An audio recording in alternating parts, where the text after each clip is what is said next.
deegaanka dowlad goboleedka Jubbaland caasimada ku meel gaarka Kismaayo waxaan ku soo aragnay runtii wax aad iyo aad loogu farxa horumar badan ka muuqdo haddii ay tahay xagga dib u dhiska iyo haddii ay tahay dib u xoreynta waxaan aad iyo aad u hambalyeynaya u bogaadinaya ciidamada qalabka sida haddii ay yihiin kuwa federaalka haddii ay yihiin kuwa dowlad goboleedka intaba daraawiishta Jubbaland ciidanka madaxtooyada Jubbaland iyo ciidamada danab iyo ciidamada SNA halkan jooga xoogga dalka Soomaaliyeed intaba shaqo aad iyo aad u weyn oo ay ugu dambeysay shalay howlgaladii ay galeen iyo guulihii ay ka soo gaareen iyo dhulkii ay shalay ay tageen yani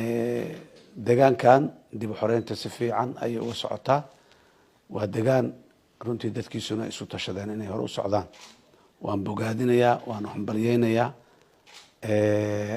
dadka reer Jubbaland iyo mas'uuliyiintooda iyo madaxdooda intaba sida hadda ay wax ku wadaan iyo dadaalada ay wadaan haddii ay sii wadaan ilaahay idankiis mar aan dheerayn deegaankan khawaarijta waa ka madax banaanaanaya dowladda federaalka ee Soomaaliyana qaybtaas ay hadda uga jirto dadaalka ka socda deegaankan way sii xoojinaysaa wayna sii kordhinaysaa haddii aan la yiraahdo halkan waxaa jooga ciidamo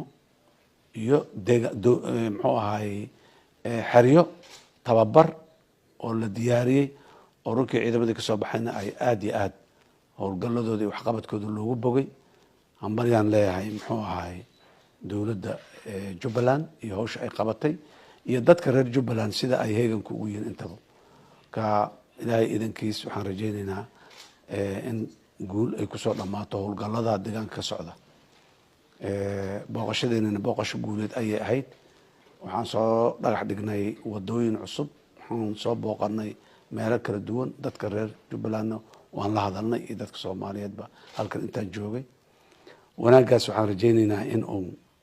meelo badan looga daysado iyaguna ay hore u sii socdaan haddii aan la yiraahdo aad iyo aad ay